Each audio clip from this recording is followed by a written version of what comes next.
This is Namibia in southwest Africa. Part of SAS training is in desert conditions, and the main part of the work they've been doing recently has been in this environment. 24 super fit members of the general public have come to see if they're tough enough for the SAS.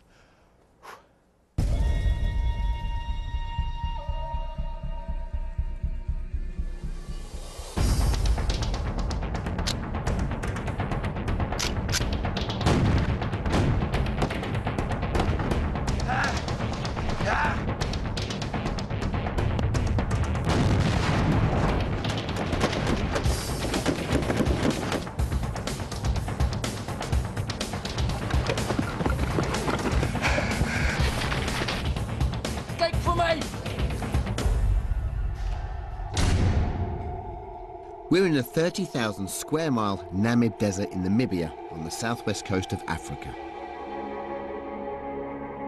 Its barren desert allows very little to live. Miles and miles of constantly moving sand dunes means the desert never remains the same. This is one of the planet's last great wilderness. Ex-SAS members are bringing 24 volunteers to the middle of the Namib Desert for SAS training.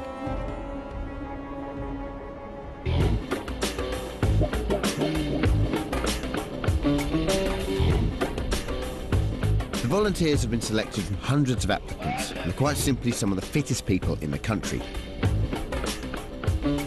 That is a good thing, because what they're about to experience will be tougher than anything they can ever imagine. One day's walk from civilization, 6 tents. This will be home for the volunteers. Move! Come on! There are 24 volunteers here, all hoping to make it through the next 16 days. However, some of them won't even make it through the next 48 hours. Lose it, leave it. A few hours ago, our volunteers were living relatively normal lives, if you can call fitness fanatics normal. What they're about to go through, however, it's going to turn them upside down. It's going to be physically and mentally very, very difficult. But we have to stress, they're free to leave at any time. Stand up, mate. Place in front.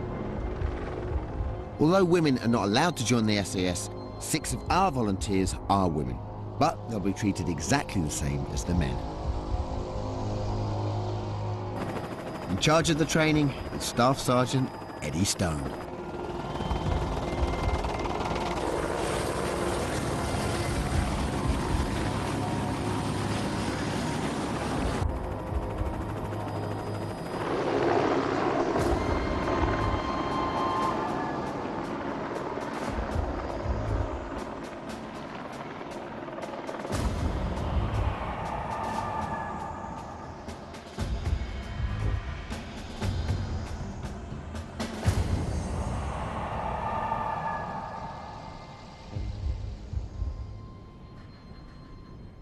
My name is Sergeant Eddie Stone, but you will call me Staff. Welcome to the world's oldest desert. This is one of the hardest environments in which you will ever operate. You are here because you think you're tough enough for the SAS. These men behind me are the directing staff, or DS. You will also call them staff. We have all operated and survived in this environment. Now it's time to find out if you can.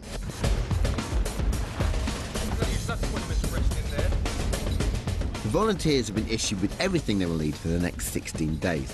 But the directing staff still search them and confiscate anything they've tried to smuggle in. Sister, flossing ribbon. You a poof or what? No, sir. What's in that? Solution for the contact lenses.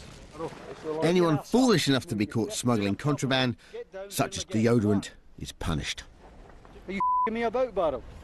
No, sir. Well, do them properly. Right, squat thrust. Kit inspection complete, but Eddie's not happy with 2 of the volunteers. Because we found contraband, items which you weren't told to bring, power drinks, crap like that. These are all going to go for a little beasting session, just to waken us up and put us in the mood. OK, lads. Get him off. Get felon. Back in line. Come on, you two. Double in. Take your positions. Come on, follow me. Double! And stay in as the group.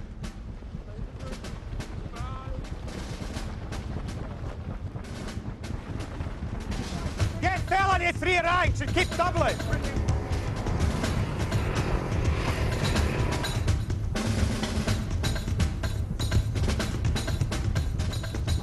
OK, Barry, we're in the desert. Why are we here? Well, the SDS were actually born in the desert. In July of 1941, when in North Africa, when the sort of Rommel was actually pushing the British back, the SAS actually came into being. And the regiment, throughout its lifespan, has basically had a lot of military activity in the desert. They had in the 50s, 60s, they had the Jebel Akhdar raid, and then we've had Afghanistan, the Gulf War. So it's very, very much the kind of environment the regiment operates in more or less all the time. We're only going 3 minutes.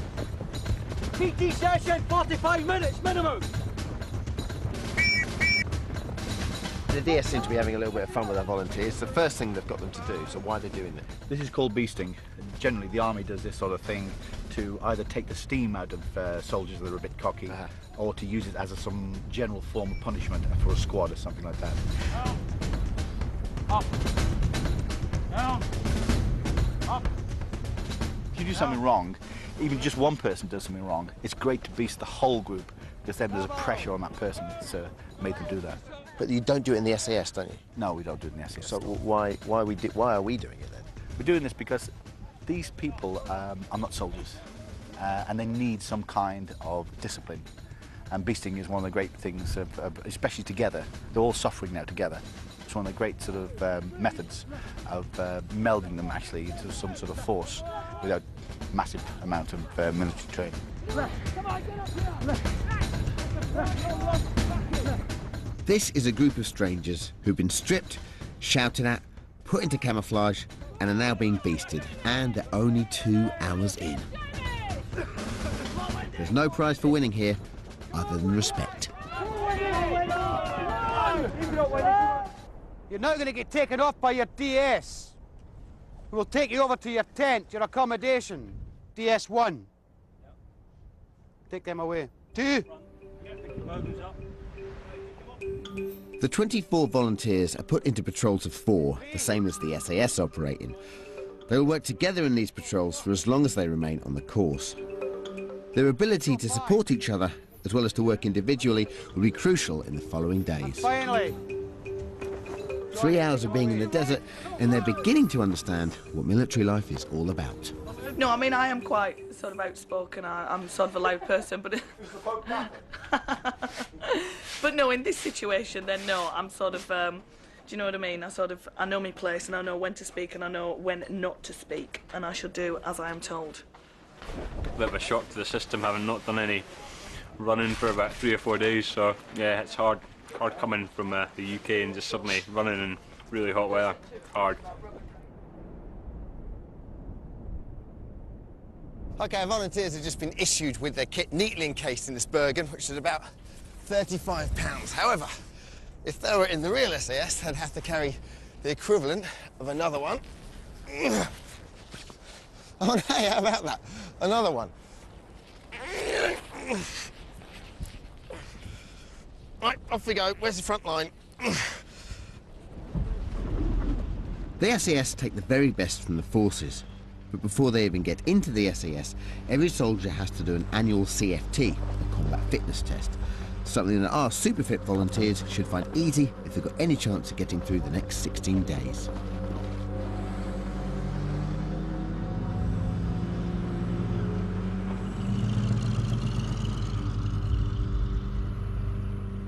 Our volunteers have to do a speed march along this dirt road until told to stop. They're carrying the equivalent weight of a portable television, video and DVD recorder on their back. Right, listen in. This combat fitness test will be a team unit job. You stay with the slowest person, right? Keep going till I tell you it's finished. Okay. Away you go.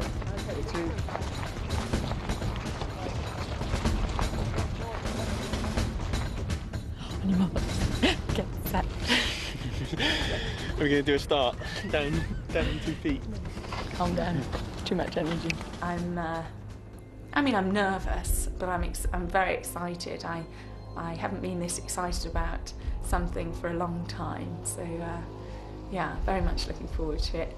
Excited, nervous, and curious actually to find out what's going to happen. This is the first time they will operate in their patrols. They'll have to work as a team and support each other. Okay then, away you go.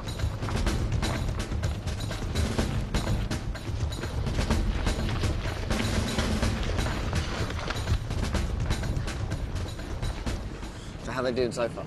They're doing not too bad. They're doing all right. They've only just started, really, haven't they? So, you're expecting everyone, they should pass this with flying colours, really, shouldn't they? They should pass it quite easily, yeah, they're all athletes. But, you know, a normal infantry soldier has to do this every year, so if normal infantry soldiers can do it, and they think they're tough enough for the SAS, then this should be a piece of cake for them. Just to get this far, the volunteers have done extremely well. They were picked from hundreds of applicants after attending a weekend in Wales, the home of SAS selection. Right, I'm Eddie Stone. For those of you who don't know me, I spent about 10 years in the SAS, taking guys through selection, and I know what I'm looking for.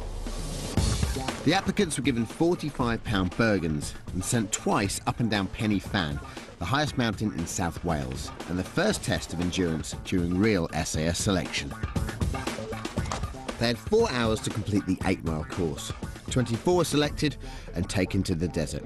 It's here that they'll find out if they're tough enough for the SAS.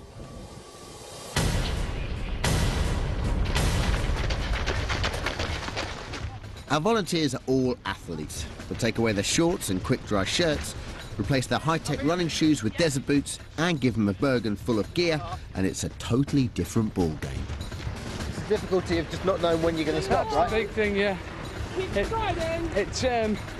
as I say, we're all used to meeting a goal. We know what to take on, we know what to not have, what to do, and how long we're going for, so where to push it. Yeah.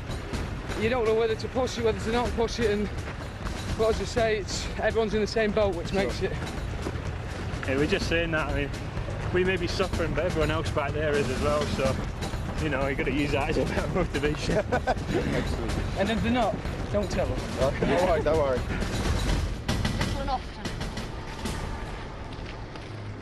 I'm certainly past my best in terms of physical performance, but by having a strong endurance background, I can keep going, and I think that is something that does improve with age. I hope the skill element and the psychological strength which one develops with maturity will be helpful. You okay, Michaela? Yes, I'm fine. 40 minutes into the combat fitness test, and the volunteers still don't know how long they'll have to continue. Sarah Donoghue is finding the pace hard going. What, Donoghue? Come on! Keep going! Open your legs up less. Walk fast. Come on. Just walk fast. I don't think you should ever fail at anything. I think failure is a massive weakness. And I haven't been brought up to be weak. And there is nothing weak about me, mentally, physically. You know, I'm not a weak person. Who's the patrol commander here? Stand still. You never leave anybody behind in your patrol when they're still alive. If she drops dead, leave her. She's still alive, you wait for her and you help her. Right, get your asses back there and help her in here. Never do that again. 60 minutes after starting the CFT, the exercise comes to an end. I'll take your bed back. Keep your baggins down, have some water, sit in your baggins and keep your mouth shut.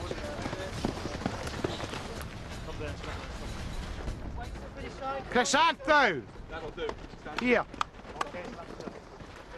I'm the only person around here that says well done.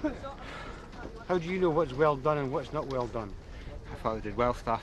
You thought they did well? I was talking to my team, nobody else, Staff. So you thought your team did well, did you? What gives you that impression? What gives you that impression? Nothing, Staff. Nothing, Staff. Exactly, you don't know nothing. Right, get over there, get some water, and sit in your bag and shut your mouth. If you want to get through this course, you've got to work together as a team. The regiment is about teamwork as much as it is about individual spirit. You must have a combination of both to succeed. If you don't, off now. So you don't leave people behind if they're still alive.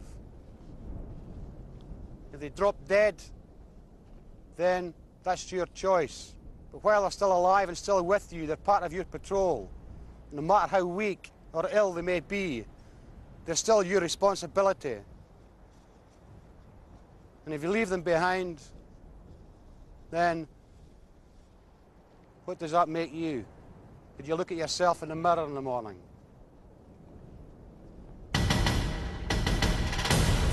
Okay, physically, it's the end of day one for our guys. They've had a very difficult opening day, and they've got 15 of these beauties ahead of them.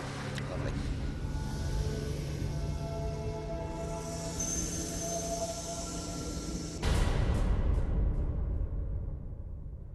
How was last night? All nice and warm? Who left this behind in their tent? Any time he's doing anything wrong, whether it be one individual or half a dozen of these, everybody's going to get punished. One person's mistake, and yet again Eddie beasts the whole group. In, out, in, out, in, out, in, out, in, out, in, out. Press up position, down, up, down, up. Staff, get her ass down, man. Thinks she's posing for a porn movie. Down, up. Right, stand on your feet, get fell back out your three ranks. Move. We've got to issue you weapons today. One of these. It's a Cold Commander. This weapon never goes outside an arm's distance of your body at any time. It will always be within reach. Your weapon's over there, somebody starts shooting at you. By the time you get over there, unless you can run faster than 2,000 feet per second, you're dead.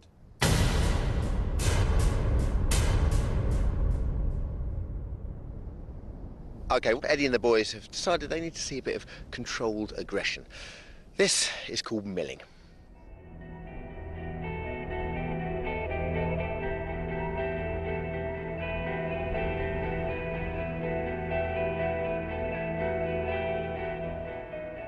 When in the SAS, you must be able to turn aggression on and off, like the flick of a switch.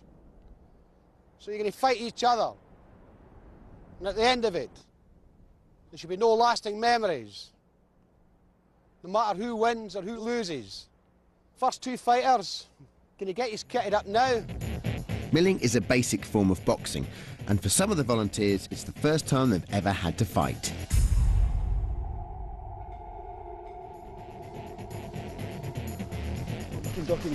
Take a head off. That's gonna...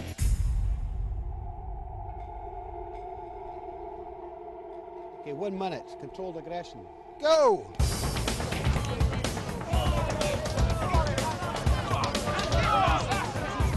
Go on, that's good, girl. Straight punch, that's it. Keep going. Keep going. Stop!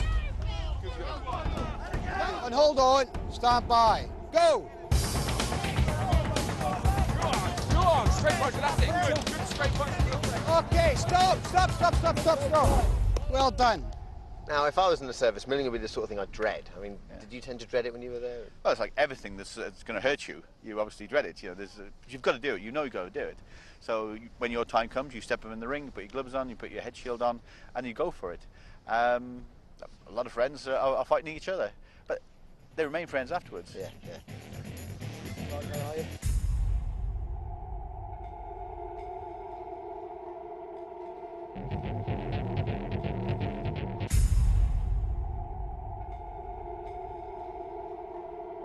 Go! Go on, get in there, straight punching, Red! Straight punching! Go on, straight! Go on, Red! And again, yes! Again! Go on! Stop! Well done. Okay. Okay, go! Go on, last 10, go on! Go on! Go on! Stop, stop, stop, stop, stop, stop! You've got to focus on the person and not let go. That's what they're looking for. They're looking for that sort of kind of aggression where you can focus. If you get knocked down, you come back again.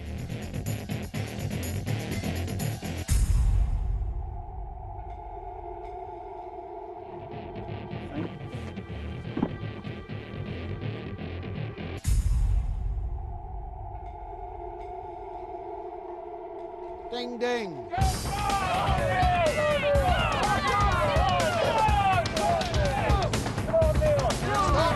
Stop, stop, stop. Right, back into the centre. Get in here. Right, face. Keep your eyes on him. Go.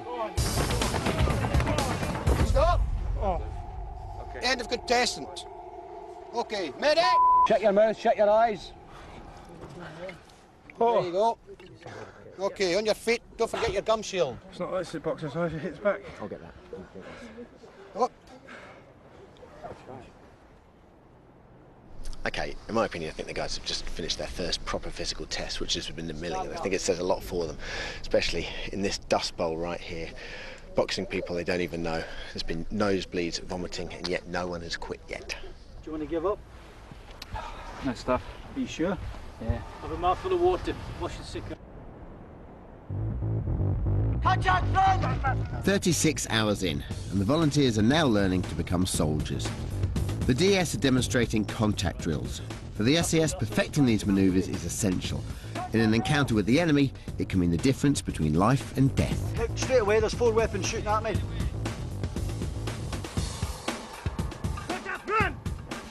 Okay, it's the afternoon of day 2, and already the guys are being bombarded with information that's going to be useful to them in a couple of days ahead. Now, as you can imagine, this is difficult enough with all the information they've got to assimilate without 35-degree heat getting in the way. Right, keep going until I tell you to stop. Contact drills are a safety procedure because if they do it something, they can make an instant decision. Shall I actually stay and fight? Can I win this fight? Or shall I withdraw in good order? Is it a bit unfair that we're making our volunteers do that on the sort of the second day? No, I don't think you can learn contract drills soon enough. At least they've got some basic military attribute under their belt. Contract drills don't always save your life. Usually the lead scout gets hit, especially if it's an ambush by the enemy. How do you decide who the lead scout is? Because that sounds like the most rubbish job in the world. The lead scout is normally the best soldier you've got in the patrol, other than the patrol commander, of course. And the patrol commander will pick his lead scout for the guy's skills and also for the guy's sort of awareness. Under attack, the volunteers must also learn how to evacuate a wounded patrol member. Come on, go! Stop, stop.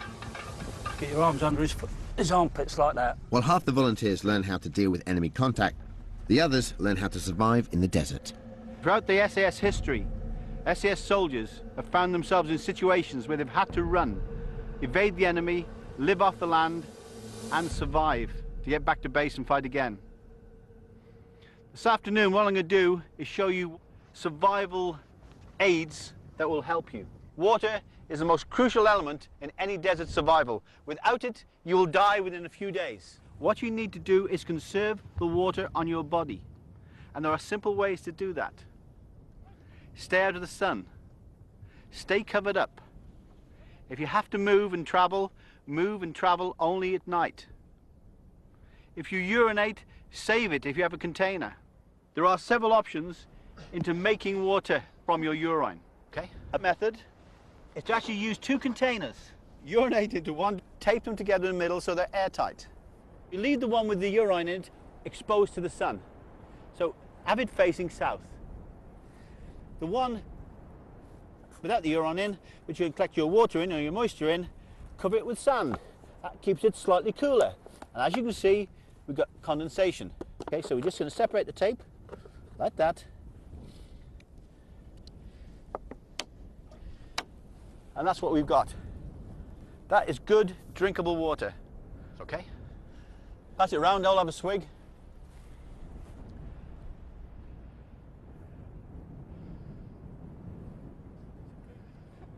1 hour into contact drills, and the past 24 hours of illness is taking its toll on Steve Birkinshaw. Well, that's it, we're in the middle of battle zone, we're tired, so we'll just give up. No, Staff, I'll carry on, Staff. But why are you tired? Are you mentally weak? No, Staff. What's wrong with you? You're not tired at all. You think you're tired. I'm going to show you right now how you're not tired. Pick up Lena Farmer's carry.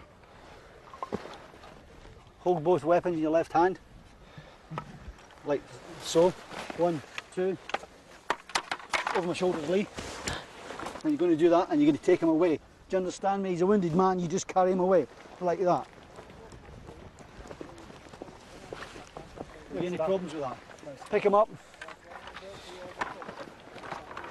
Advance. Birkinshaw, keep walking. Are you still tired, Birkinshaw? No, Staff. You're feeling fine now, aren't you? Yes, Staff. So really, you were just weak, weren't you? I was, Staff. You thought you were tired. Yes, Staff. Keep going then. There's nothing wrong with you at all, is there? No, Staff. So why did you tell me you were tired? Don't know, Staff. You tried to jack on me? No, Staff. Do you want to jack? No, Staff. Keep going then. Get out of the way. It's 37 degrees Celsius, and carrying a 156-pound man in sand is pushing Steve Birkinshaw to his limits.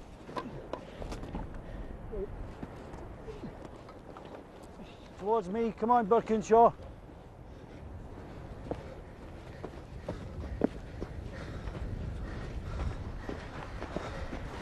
Come on, Birkinshaw. You're supposed to be a marathon runner. You only came 100 metres. Towards me. Come on, Birkinshaw.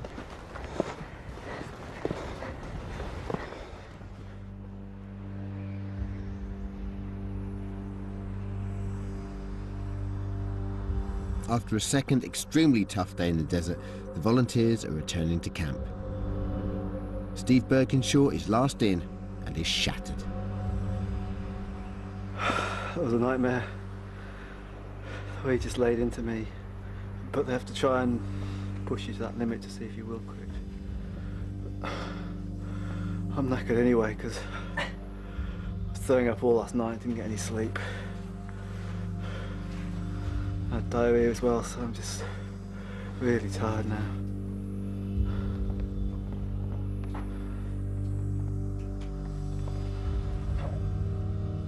Night 2 in the volunteer camp, and Steve Birkinshaw's not the only one to have found things tough going. They do push you and push you because they want to see you excel, they want to push you. Or do they want to break you? Do they want to push you or do they want to break you? Who knows? I was very, very close to packing it all in this afternoon when I was just feeling so rough because I kept working and running around and basically on no food at all. I was just absolutely drained. I was really quite dehydrated and I just really wanted to give it all up and go home, but managed to pull through. The volunteers have been in bed for a couple of hours now after a very difficult day of milling and tuition. Now, as part of that tuition, Eddie's told them that if anything kicks off tonight or any other night, then to get their Bergens, get fully kitted up and their guns and make for an ERV or emergency rendezvous point. Let's see how much of that information they've kept up here. The directing staff are launching a surprise attack on the volunteers.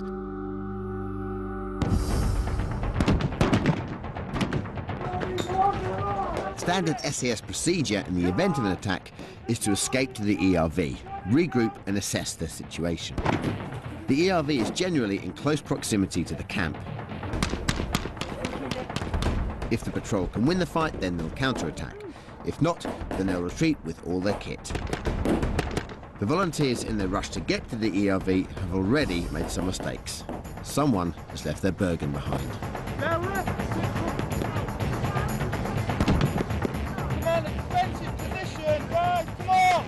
What are you doing lying down there? Move! Left! Yep. Defensive position! Unidentified targets ahead! Is you right, Wendy? Yes. Where's your Bergen? I didn't take it, Staff. You didn't take it? Where's your sleeping bag? Your food? Your water? I thought it was more important to get out, Staff. More important to get out? I don't actually want to necessarily stand out, because I think they'll pick on you if you do. What's going to happen to you? It's going to be difficult stuff. You're going to die. That's what's going to happen to you. Under normal circumstances, I'd probably laugh a lot, but I don't know whether I'll be laughing. It amazes me that you're still such a shambles. Because you're so good at it, what you're going to do for the remainder of the night is lie in an all-round defence position around here and maintain a watch throughout the night. Everybody, about turn. Eddie, the explosions went up. They found that ERV, so are you happy or not? I'm very unhappy at the present time. Why? Some of them have forgotten their Bergens, never bothered to take them, and made a decision to leave them behind. In that Bergen is their food, water, radio equipment, spare ammunition. So they can't go back and get that? They can't go back and get it. And if that was a real situation, they're going to die. So, only 48 hours in and the volunteers had to spend a sleepless night in the dunes because one person forgot their Bergen. Not good news, as come daybreak, they'll need all their strength.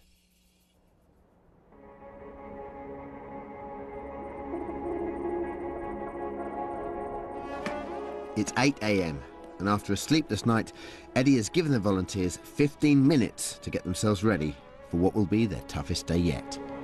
Been given 4 ration packs, or two more ration packs, and we've got 2 already, so we don't know what we're doing, but potentially we could be on the move, and it's much easier to organise here than it would be out wherever we might be going. Sick yesterday, a night in the desert wasn't what Rhys Williams needed. I managed to stay awake. So at the moment I'm just having a 10-minute lie down just to recover a little bit. Like outside, fell out behind your Bergens. Move! Come on!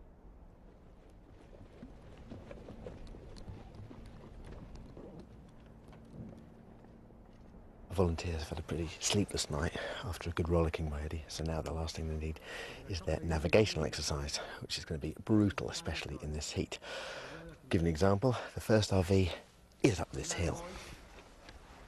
By close of play today, there'll be some people who are here who are not going to be here any longer. Patrol 1, on your way.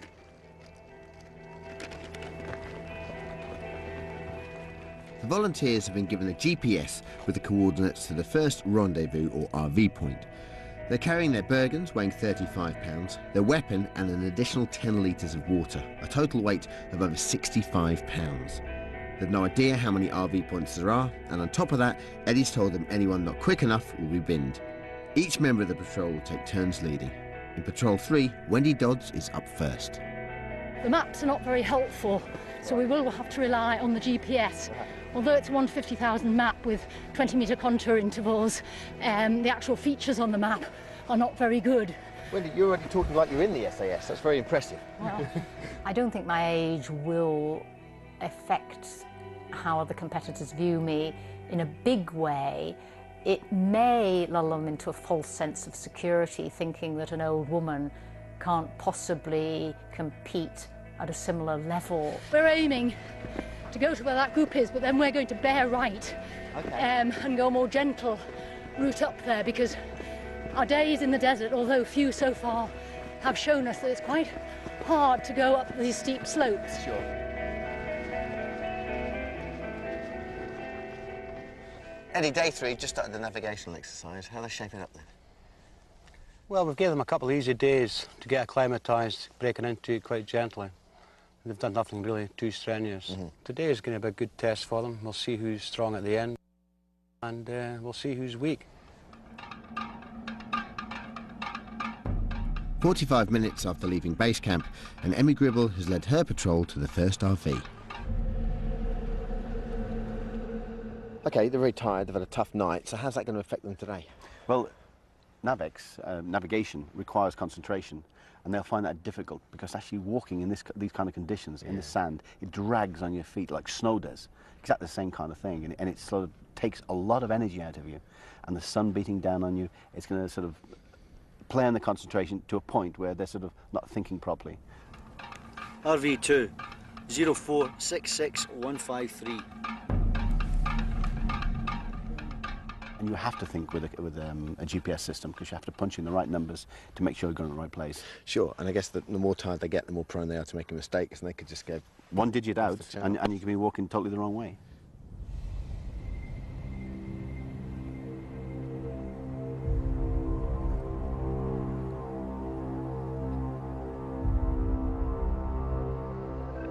The temperatures reached 38 degrees Celsius, and the volunteers have been walking for just over an hour. The conditions and heat are getting to Johnny Roy. Ah! Out.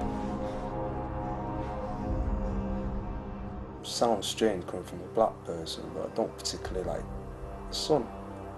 I don't like extreme heat. Each step forward is so much harder than normal, so it's just going to wear us down. And now it's really hot. The last 2 days weren't too hot, but today is really hot. So it's going to be hard work.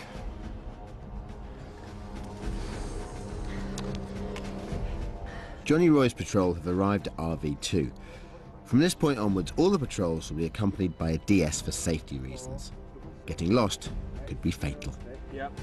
7, 4, 3. Well, navigation in the desert is a primary need. If you can't navigate amongst this sort of in this terrain, then you're going to get lost and you're going to die. It's an SAS skill that's required. Navex has been used right from the very start of the SAS days in 1941. This desert is nearly twice the size of England. The volunteers have now been walking for 2.5 hours and only covered 3 miles. Walking on soft sand is extremely demanding, and the environment is now beginning to take its toll. There, not that way they're going. Better. Staff, patrol commander's feeling sick. Okay. I'm used to dealing with elite sports people, and that will be useful.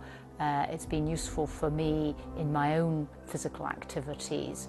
Dodge, put the bag down. You don't need it. Come here and stand here. That's it. Not in front because there's a wind, there's a draft. Over his head. Keep him cool. So I think that will be useful in dealing with some of the team aspects of the challenge. Wendy Dodds has alerted their DS that patrol leader 24-year-old Michele Del Ciro is not well. Medic Jed Healy is immediately called in. He checks him over and quickly makes a decision. What I'm going to do is I'm going to pull you off, okay? I'm going to pull you back off the patrol because we need to look after you for the next 24 hours, okay? Wendy, you essentially pulled him off when you were a doctor yourself. What sort of symptoms did you see from him? Was he just... Well, the inability to really to keep going, and certainly the inability to speed up on the descents, which we'd been asked to do. And he wasn't 100% alert. Mm-hmm. You know, he wasn't not alert, but he just wasn't quite picking up things. Yeah, okay. Okay, there you go, guys. Go down anyway, guys. Heads up. One man down, and Patrol 3 have lost time and are under real pressure to catch up. On top of that, they have to carry the contents from Del Ciro's Bergen.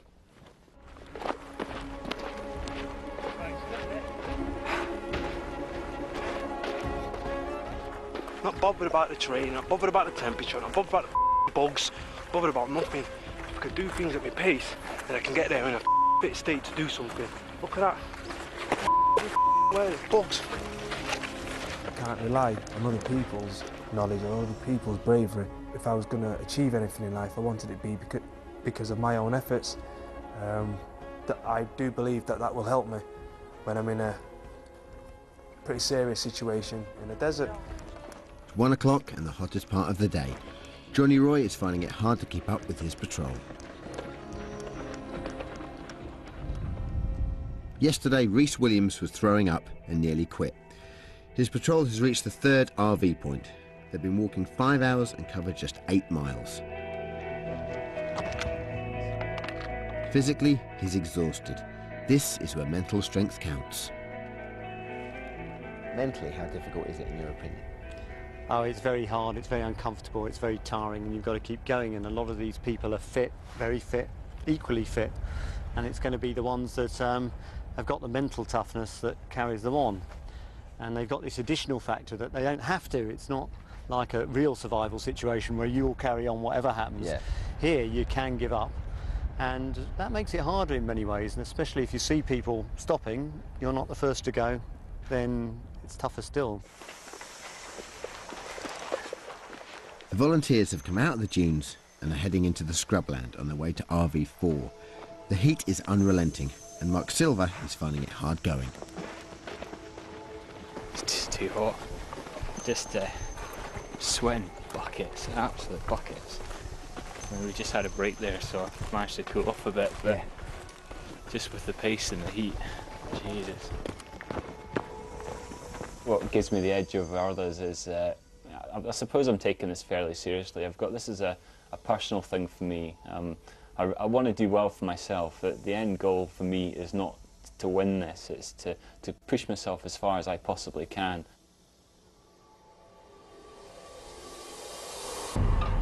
Rhys Williams' patrol has been walking for almost 7 hours and covered just 6 miles. They've arrived at RV4, where Eddie is waiting. Told you to take your Bergen off. I'm taking my Bergen off south to stretch my back out. Who told you to take it off? Would you mind if I take it off to stretch my back out? Put it back on. I'm going to find it really hard taking orders because I've always run my own life and I've always done what I want to do. Okay, get your Bergens off. Get your water bottles filled and your platypus filled. Is that filled? It's not filled to the top. I know that, I can see that. You want me to carry that filled? I tell you what, you want to keep your mouth shut and just listen to what you're told. I love the whole military thing. I really like that. All my friends are military. I enjoy the way the military work. I like the strictness of it. I like the control. I think the whole world should be run like that. If you're told to fill your water bottles and platypuses, then you fill them. Yes, Staff. The distance between RV3 and RV4 is 5 miles. It should be the easiest leg of the route. The volunteers are now on hard ground rather than sand. But Wendy Dodds is finding it tough. She's been pushed by a DS to make up time after one of her patrol, Michele Del Ciro, quit. That's it. 6.5 hours after starting their exercise, they reach RV4. Over there. Okay, that'll do. Just hanging in. It wasn't too bad until we lost Michele, and then the pace upped after that. So that was when I found it tough, as soon as we upped the pace. This morning, 24 volunteers started this exercise. One has been withdrawn, and now another patrol is coming in, 1 man down. Do you feel as though you can carry on or not? I don't want to carry on. You don't want to, that's what you want to do? That's what. Okay, magic. Okay, if you just grab your kit then and jump in the back of the vehicle, I'll take you back in the vehicle. Okay. Okay, cheers.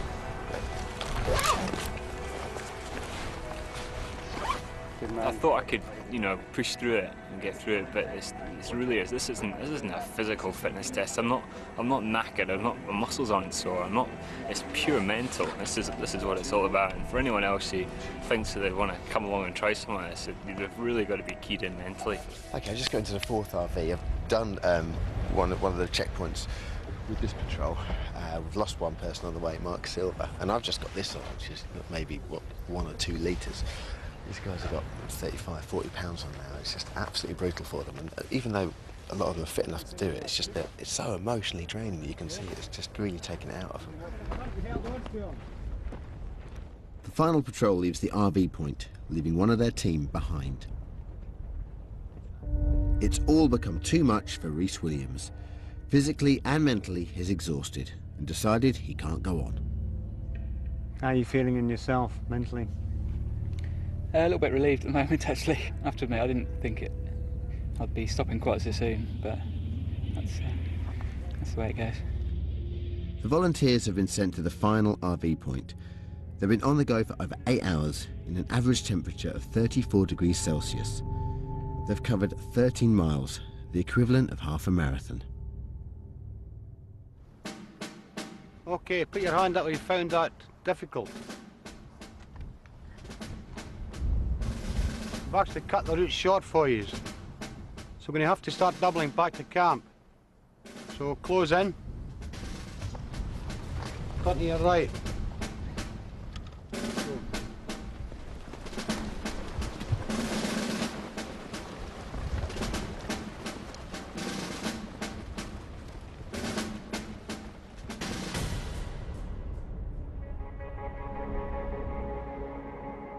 It's the end of the navigation exercise. 3 out of the 24 volunteers have failed to complete the course.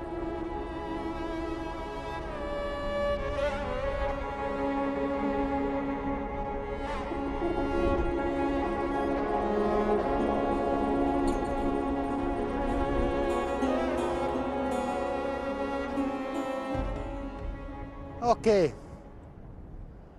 Dismissals. First person to be dismissed. Disgero. Step forward here. You stand there. Being dismissed because you couldn't complete the course. Second dismissal. Williams. Press forward.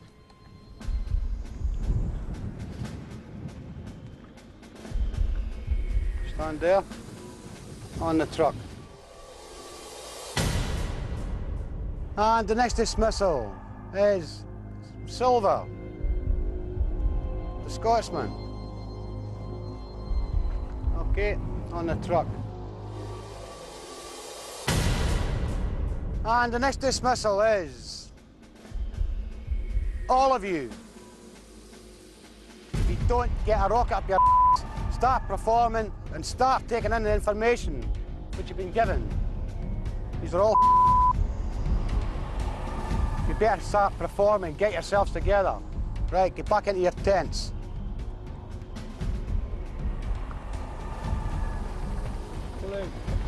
Double into your tents.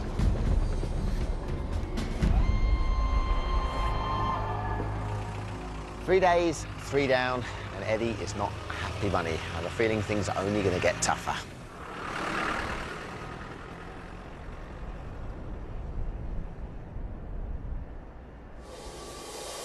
Next time on SAS Desert, are you tough enough? Training gets more tactical, and the DS turn up the physical pain. Clark, stand up. Turns, long drag. He said, oh, she's unaware. I said, she's unaware. I said, that's not good enough. She screamed at me. It's wasted, just completely. You ain't going anywhere. I can assure you this is going to be tough.